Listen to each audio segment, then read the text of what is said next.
It's Kickoff with Boomer and Valenti. All right, it's time for the picks. Full slate, premium game. We're going to get best of the best later on. Niners, Jags. But let's get to this board. Picks of the week. All right, I want to start out with two teams I really don't want any part of. The Colts, 1.5-point favorites in Foxborough against the radioactive Patriots. Boomer? Well, I think what you just said, radioactive Patriots, it's not in Foxborough, it's actually in Germany. Oh, I apologize. That's right. This is part two of the Frankfurt games. Yes. These ridiculous things. Yeah, so I don't know which team is going to get there first, but there was some crazy stat about a team who arrived first in one of these international series was like 15-4 or something. I forget what it was. And Miami got there first last week, but ended up losing. I'm going to take the Colts here. I think the Patriots are a mess. I think whatever's going on up there in New England, J.C. Jackson staying behind. They're not taking him with them to Frankfurt. And I think that the Colts defense showed me something last week. Mac Jones has been all over the place this year. I don't like where the Patriots are. I actually told the Patriot fans up on WEEI in Boston this past week, it's time for Tankathon. Start looking at it and figure out who your next quarterback's going to be. Yeah, it's Colts for me. I just can't do it. Mac can't make the throws. There's just so much going on there. I'll just take the Colts very tepidly. Saints laying 2.5 in Minnesota. Against Josh Dobbs and the Vikings, the new starting quarterback. Saints defense gave up some yards and some points last week. Didn't like that, but they still won the game. Tyson Bagent. Yeah, but he turned into a pumpkin in the second half. There's no question about that. But I'm just keeping see. our streak alive of mentioning your boy. That's yeah, I all. know. I love what he's doing, and I'm happy for him, just like I'm happy for Tommy DeVito here in New York. But anyway, go back to the Saints and the Vikings. I do like the Saints in this game. I'll lay the 2.5 points. Derek Carr has played much better the last couple of weeks. Didn't have an explosive game last week, but I think this week, tight scoring game, though, I do believe. But I don't think Josh Dobbs will have enough to overcome the Saints and the 2.5 points. Yeah, and Boomer, you and I have talked about I hate the Saints as a favorite, but I think this is a little bit of an overreaction. This is still Josh Dobbs. I don't believe they should be getting less than 3, so I'll go Saints lay the 2.5. Bucks, 1.5-point favorites hosting the Titans. Okay, I'm glad to hear what Mike Vrabel did this week, and that was give the starting job to Will Levis. He's played in 2 games. He looks the part, got the big arm. 2 different teams, the Titans. On the road, they're winless. At home, they're undefeated. I will take the Titans here, the home dog, and lay the 1.5 to the Bucks. I just feel like with Todd Bowles' defense, there's more leakage in the run game than at any point that I remember. I think they'll be able to line up and run it. I don't like either of these teams. This would never be a game I'd bet in real life, but it would be a slight lean. I'll take the Titans here. I just can't get there with the Bucks. I can't. The calling card is supposed to be defense. It's supposed to be a more controlled deal. And it's a bad defense. There's no other way to put it. All right, Ravens, laying 6, hosting the Browns. Man, I love this game, man. This reminds me of the old AFC Central that I played in where we all hated each other. And you're talking about 2 great defenses here. Myles Garrett, great defensive player. I was telling you about Baltimore. You talked about the interior of their defensive line. How many different guys has sacks in this game? I do not think Deshaun Watson can handle the Baltimore defense. There is no way. And I do think Lamar Jackson's on a mission, and I think he's on a mission to win an MVP, and he might very well do it. He's going to have his hands full this week, and this is a very, very quick, very sudden Browns defense. So I think low scoring, most questionably. I think Deshaun has a couple turnovers in this game. I will take the points, and I will take the Ravens.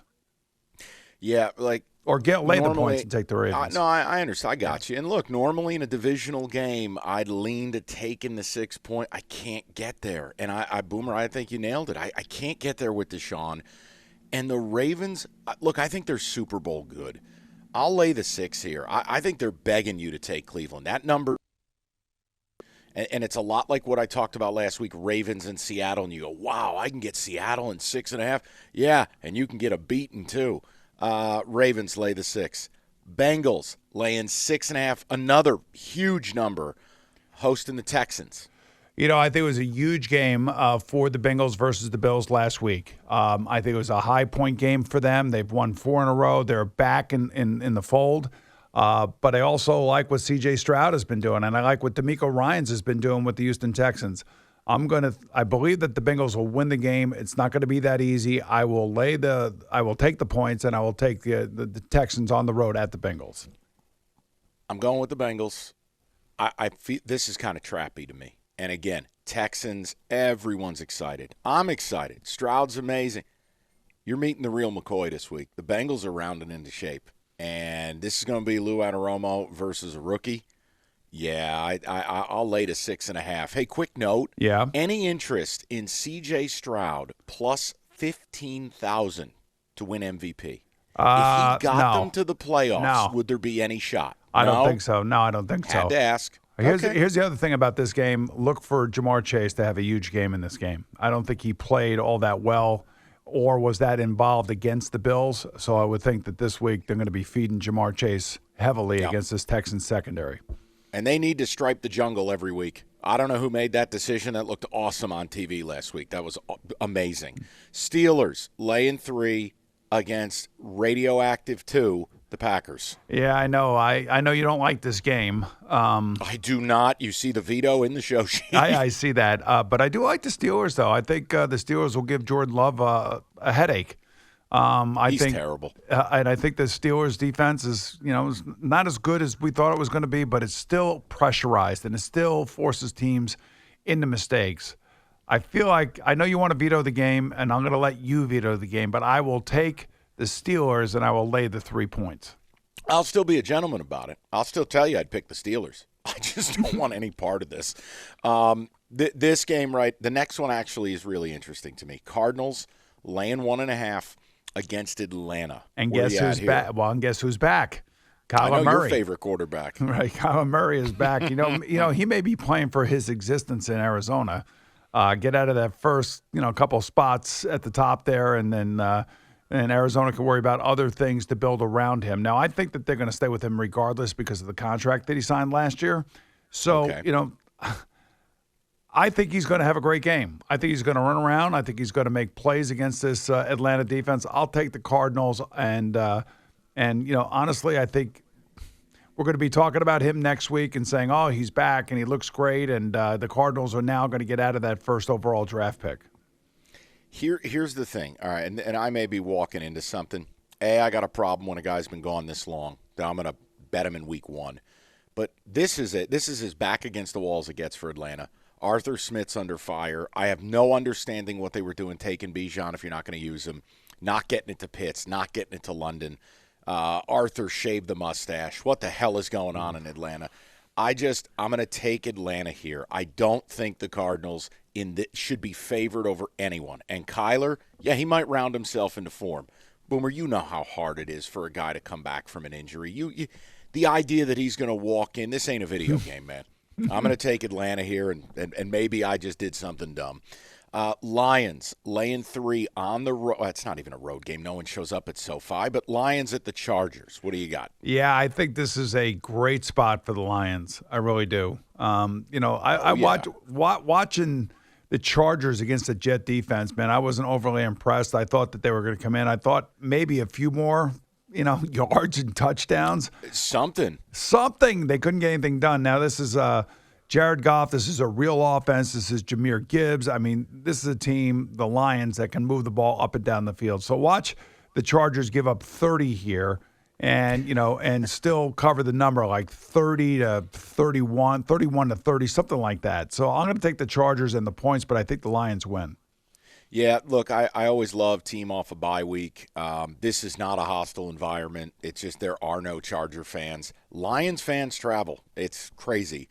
And locally, I'll tell you one thing we've been talking about, Boomer. This might be the healthiest the Lions have been all season. I love them in this spot. I don't like that the number hit 3. Loved it a hell of a lot more at 1.5 or 2, but I'm going to go with the Lions. I think they're real. They may not be the Eagles. They may not be the Ravens, but they're a really good football team. And they run a pretty buttoned-up operation. I'm going to take the Lions here.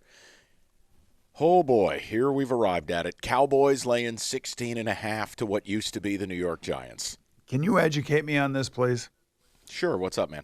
I just want to know. I want to know what to do here. I mean, I have no idea what to do here. These are two division teams. I know the Cowboys beat them in week 1, 40-0, and they hammered them. But the Cowboys are coming off a very emotional loss at the hands of the Philadelphia Eagles last week. The Giants, they are a mess. I'll be the first to tell you that. I've watched them. This Tommy DeVito is going to be starting for them. Good for him. Good for his family. It's a great, kind of thing like Tyson Bagent is out in Chicago. I don't know what to do with this. Well, in real life, no, you would never touch this. You're not in the business of laying 16.5 points. And the Giants are, no, you just can't. You cannot put your money on them. But we have to make picks. I'm telling you, if you go through the numbers, and I spent some time on this, the Cowboys, when they're a big favorite, actually really do perform. They beat up on bad teams. And all right, Tommy DeVito, it's heartwarming. God bless. I would take the Cowboys. I think the Cowboys are angry. I think they know they let that game get away last week. The clown car mistakes at the end. This is Jurassic Park when they lowered a yak into the Velociraptor pit. You got to take the Cowboys. Hey, Mike, I got to tell you, so I could see what's going to happen here. The Cowboys are going to be up 30-7. Okay, here it and comes. Then the Giants are going to go right down the field with 2 minutes to go in the game, and they're going to get an, oh, by the way, touchdown to Darius Slayton, and it's going to be 30-14, and guess who's going to cover the number? It's going to be the Giants. Yeah, Tommy DeVito is going to be coming down the field with that huge TD chain he wears. Yeah, sure, let's get after it. I mean, I'll open myself up to it. I'll take the Cowboys. All right, I'm vetoing this. I'm vetoing this one. The Cowboys are going to win the game. If I had a knockout pool that I had to worry about, this would be the game that I would take for sure. 100%. Next game, you got to guide me. This is one I got nothing for you. Seahawks laying 6, hosting the Commanders. What? I'll tell you what is right, man. How about the Commanders, though? How about Sam Howell? Unbelievable. I mean, unbelievable. Like I was yelling and screaming about Eric Bieniemy and Sam Howell throwing the ball 50 times a game and not having answers. Where the quick game is, where we throw it when we're being blitzed and all that other stuff. But man, they are throwing him to the wolves, and I'll tell you, it's pretty smart because he seems to be handling it. I'm going to take the Seahawks here, though, because the Seahawks need this one. They need to win this one big. They need to have a really good game. They just got their asses handed to them by the Baltimore Ravens. Had to go back all the way in the plane, and that's the most miserable plane rides when you get your asses kicked like this. And I think I've told you many times that I hated playing teams that got beat like the way that the Seahawks got beat the week before, and then they're going to be in front of their home fans. I think they blow the Commanders out. I'm with you. There's just a pride factor to it, a bounce back to it. The number's a little inflated, but, I mean, we can't forget the Commanders have traded some of their best players. So, yeah, give me Seattle at home, bounce back spot. It'll be a veto, but I would take Seattle. Jets getting 1.5 at the Raiders. You know what to do here. Yeah. You know what to do. I got to take Aiden. I'm not taking Aiden O'Connell. No, you have to take the Jets. I'm taking the Jets, I know. Nobody wants to bet them. Earth is on the Raiders. Look, we're smoking cigars in the locker room. Party time. Woo. Great, good for you. Reality comes to town this week. This Jets defense is going to eat Aiden O'Connell alive. And the Raider defense is not good. Wilson will look better this week. Say it with me. We got to take the Jets. Well, we're both taking it. We're going to both take the Jets. I don't know about Wilson looking better, though. That's the problem. And the Raiders, listen, I mean, come on. The Raiders are what? Because they look good against Tommy DeVito. We got to have a little. All right, Wilson won't look good. He'll just look like less Wilson, terrible. Like he does. He'll look like he does. Less awful. I mean, it's really amazing when you think about some of the statistics that he has put up over the last 3 years. It's remarkable that he hasn't really had a really true breakout game. I'm not saying he's going to have one here, but I do think that the Jets will probably win this game, probably like 10-7 or something. All right, Bills laying 7.5, hosting the Broncos. I'm going to take the Broncos here. Yes, and I think the Broncos have gotten a lot better over the last couple of weeks. They finally have figured out Sean Payton. They are back in the mix. I was saying that the AFC West is starting to get back into this whole thing here. And I think the Broncos are one of those teams. I'm going to take the points. I think the Bills should win this game, but I think the Broncos will keep it close. I'm with you. And as a side note, listen, guys, it's confirmation bias. What the Bills were is not what they are. The Bills are only even money to make the playoffs right now, so keep an eye on it. I will take the Broncos. I will take the 7.5. Boomer, tell them about Casamigos. You got it. So what goes great with football? It's Casamigos tequila for sure. Casamigos brought to you by those who drink it. So make sure you have plenty on hand for the Week 10 games, whether it be Añejo, Blanco, Reposado, Cristalino, or Mezcal. It's Casamigos tequila. They remind our friends out there, as you watch your NFL games, please celebrate responsibly.